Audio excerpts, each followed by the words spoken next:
OK. Alors, ici, on va corriger l'exercice suivant. Alors, l'exercice nous dit, un skieur dévale une pente de 60 degrés par rapport à l'horizontale. Le coefficient de frottement statique est de 0,1 et le coefficient de frottement cinétique est de 0,05. Question A, détermine si le skieur peut avancer. B, détermine l'accélération du skieur une fois qu'il est en mouvement.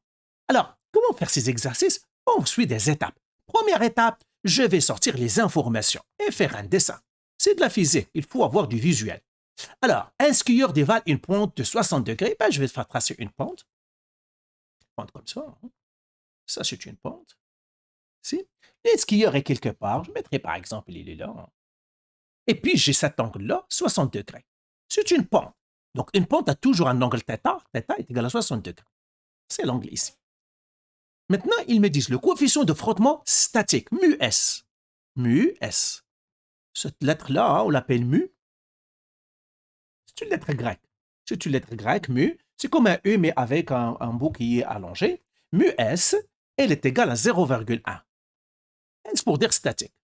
Et puis, nous avons mu C, c'est-à-dire le coefficient cinétique, 0,05. C'est ça ce qu'ils nous ont donné. Maintenant, question A, ils me disent, détermine si le skieur peut avancer. Est-ce que le skieur peut bouger ou non? Donc, faisons la question A. Alors, qu'est-ce que ça veut dire il peut bouger ou non? Parce que les frottements, c'est quoi les frottements? Par exemple, si j'ai une table ou un support, et puis j'ai un objet, qu'est-ce qu'il y a? Eh bien, l'objet et la table se collent. Ils se collent et c'est pas facile de les faire bouger, il faut faire une petite force. C'est ce qu'on appelle les frottements. Donc, le collement entre l'objet et la surface, c'est ce qu'on appelle les frottements. Donc, on a ici le skieur qui est un petit peu collé à la surface et on veut savoir est-ce que la pente est suffisante pour qu'il avance ou non. Maintenant, comment on va faire ça?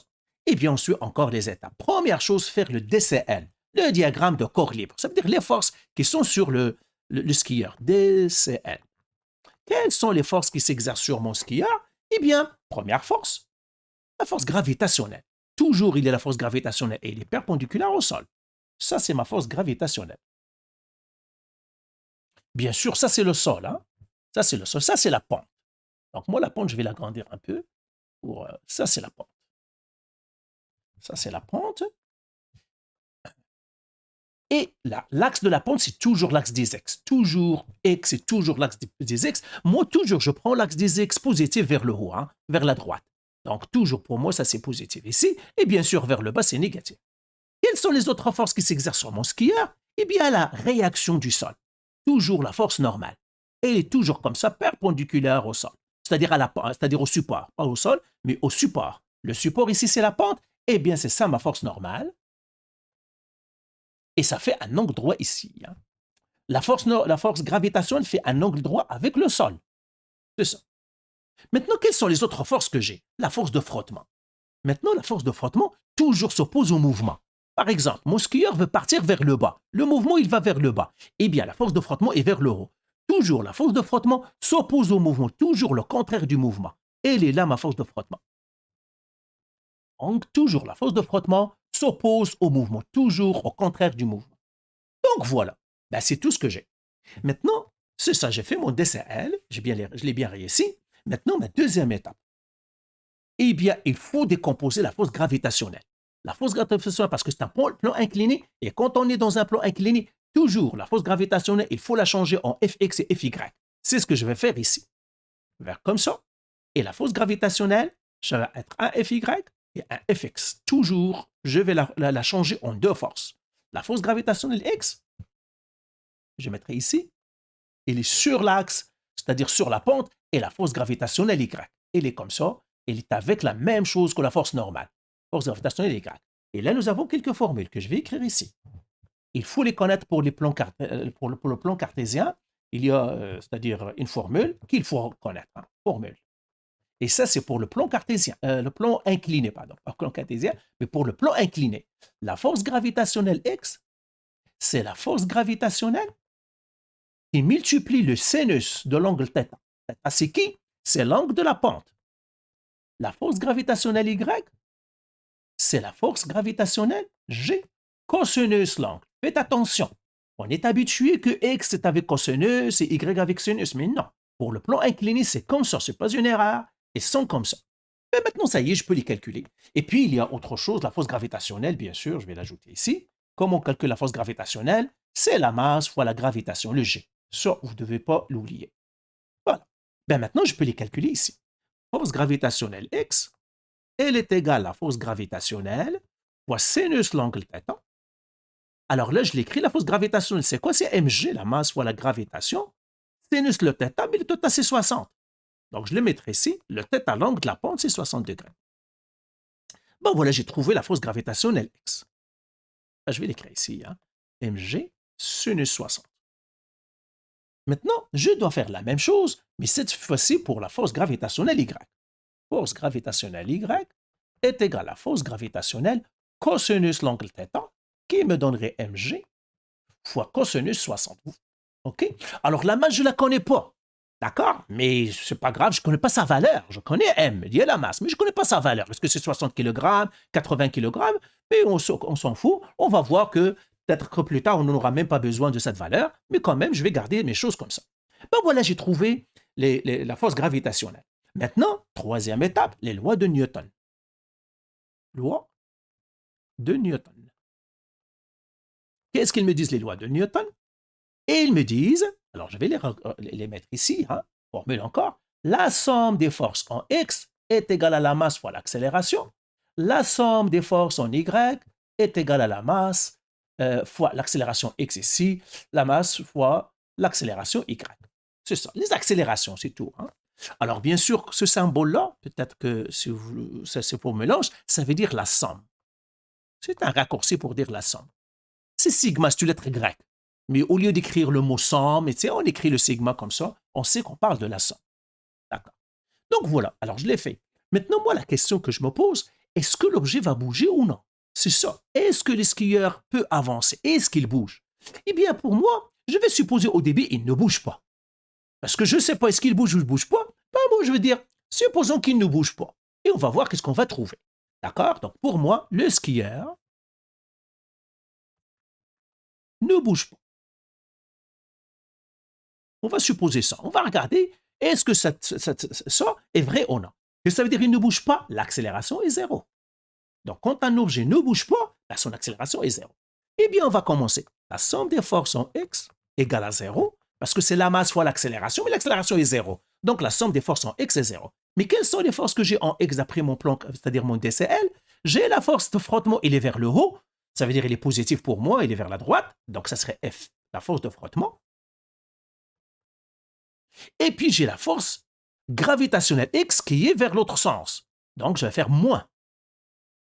Moins la force gravitationnelle X égale à 0. Ben, j'isole la force de frottement, je vais mettre la force gravitationnelle de l'autre côté. Ça va faire, donc ça serait plus force gravitationnelle X.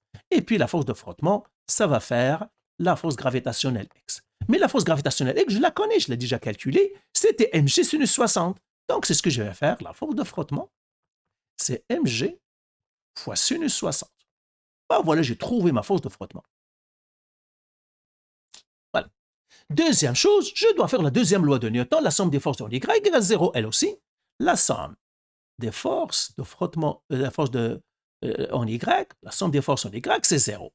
Quelles sont les forces que j'ai en Y? Je regarde mon DCL. Ce que j'ai en Y, ils sont là. Les Y, c'est l'axe vertical ici. Hein? Ben, j'ai la force normale, il est vers le haut, positif. Et la force gravitationnelle Y, il pointe vers le bas, ça veut dire négatif. Donc j'aurai la force normale moins la force de gravitationnelle Y. D'accord? Tout simplement parce que l'une pointe vers le haut, l'autre pointe vers le bas. Force normale moins la force gravitationnelle Y égale 0. Pourquoi encore égale 0? Parce qu'il ne bouge pas notre objet. Donc je vais passer ici plus force de gravitationnelle Y. Et là, qu'est-ce que j'aurai? La force normale est égale à la force gravitationnelle Y. Mais encore ici, la force gravitationnelle, je la connais. C'est quoi la force gravitationnelle Y qu'on avait trouvé? C'est mg cosinus 60. Donc, mg cosinus 60. Ben voilà, j'ai trouvé la force normale. C'est tout. Vous allez me dire, oui, mais il y a le m que tu ne connais pas. Oui, je ne connais pas sa valeur, mais je connais, c'est la masse. Troisième étape maintenant, ou bien quatrième étape, qu'est-ce que je dois faire? Eh bien, je dois utiliser mon coefficient de frottement. Je dois utiliser mon coefficient de frottement. C'est ma quatrième étape. Alors, ma quatrième étape ici, coefficient de frottement. Coefficient de frottement. Maintenant, nous avons une formule. C'est quoi la formule? Eh bien, parce que l'objet ne bouge pas. Ben, c'est pas qu'il ne bouge pas. On ne sait pas qu'il bouge ou non, mais on suppose qu'il ne bouge pas. Nous avons une formule de frottement statique. Alors, je vais la mettre ici. Frottement statique. Frottement statique. Qu'est-ce qu'il me dit, cette formule? Il me dit, si tu as des frottements statiques et que l'objet ne bouge pas, eh bien, la force de frottement, elle est plus petite ou égale à mu S fois la force normale. Donc là, si j'ai la force de frottement, il est plus petit ou égal à mu S, force normale, ça veut dire que l'objet ne bouge pas. C'est-à-dire au repos, ne bouge pas. Donc si l'objet ne bouge pas, ben, la force de frottement doit être plus petit ou égal à mu S fois Fn. Maintenant, si l'objet bouge, eh ben, ça veut dire c'est là il faut, ça veut dire j'aurai la force de frottement plus grande que mu S fois Fn. Si l'objet bouge, c'est ça ce que je vais trouver. Je vais trouver que cette égalité n'est pas bonne. D'accord? Eh bien, allons-y.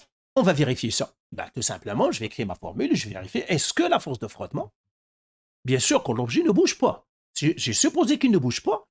Si cette formule-là est vraie, eh bien l'objet va rester. Ça veut dire que j'ai raison que l'objet ne bouge pas. Mais si cette égalité n'est pas vraie, eh bien j'ai tort, ça veut dire que l'objet bouge. Alors, on va le vérifier. La force de frottement, plus petit que mu S, fois la force normale. Ça veut dire que je mets un point d'interrogation parce que je dois vérifier ça. Est-ce que c'est vrai ou non? Alors, la force de frottement, je l'avais déjà trouvée, là. C'est combien la force de frottement? On avait trouvé que la force de frottement, c'était... La force de frottement, c'est ça. mg sinus 60. Alors, je l'écris, c'est mg sinus 60. Est-ce qu'il est plus petit ou égal à mu S? Le mu S, c'est 0,1 fois la force normale. La force normale, c'est mg cosinus 60. mg cosinus 60. Alors là, je peux simplifier. Hein? Donc, je peux diviser ici par mg. Je peux diviser par mg. Donc, il se simplifie. Hein? Donc, c'est ça. Donc, ça me restait sinus 60. Est-ce qu'il est plus petit ou égal à 0,1 cosinus 60? Alors, vous voyez ici la masse qu'on n'avait pas avant. Ben voilà, elle s'est simplifiée. Hein? Ben, je vérifie ça. Je calcule le sinus 60. Alors, je pars à ma calculatrice et je vais calculer sinus 60. Donc, je vais faire sinus 60 égale. Eh bien, ça me donne racine carrée de 3 sur 2, mais moi, je vais vérifier. Donc, je vais mettre ça en nombre à virgule. Eh bien, j'ai 0,866. Est-ce que c'est plus petit ou égal à quoi? À 0,1 qui doit multiplier cosinus 60. C'est 1 sur 20. Et 1 sur 20, ça fait quoi? 0,05. Ben maintenant, je vérifie. Est-ce que 0,866 est plus petit que 0,0,0? Ben non, non. Ça veut dire que c'est 0,866 qui est plus grand que 0,05. Ça veut dire quoi? Ça veut dire que ça, c'est faux. Parce que je viens de voir que ce n'est pas vrai. Et si ce n'est pas vrai, ça veut dire l'objet bouge. En conclusion, le skieur avance. Le skieur avance. Il n'est pas au repos, il avance. OK? Donc, voilà comment on fait ces exercices quand on vous demande est-ce que l'objet bouge ou non. Toujours supposer qu'il ne bouge pas, comme je l'ai fait ici. Supposer qu'il ne bouge pas. Alors, votre accélération est 0 et vérifiez est-ce que la formule des frottements statiques est vérifiée ou non. Cette inégalité-là, c'est ça la formule de la frottement statique. C'est celle-là la formule. Vérifiez que c'est plus petit. Si vous voyez que c'est plus petit, eh bien, il ne bouge pas. Mais si vous voyez qu'il est fausse, c'est-à-dire il n'est pas plus petit ou égal, eh bien, c'est que l'objet bouge ici. Hein. L'objet ici, il bouge, il avance. Donc, voilà pour la question A.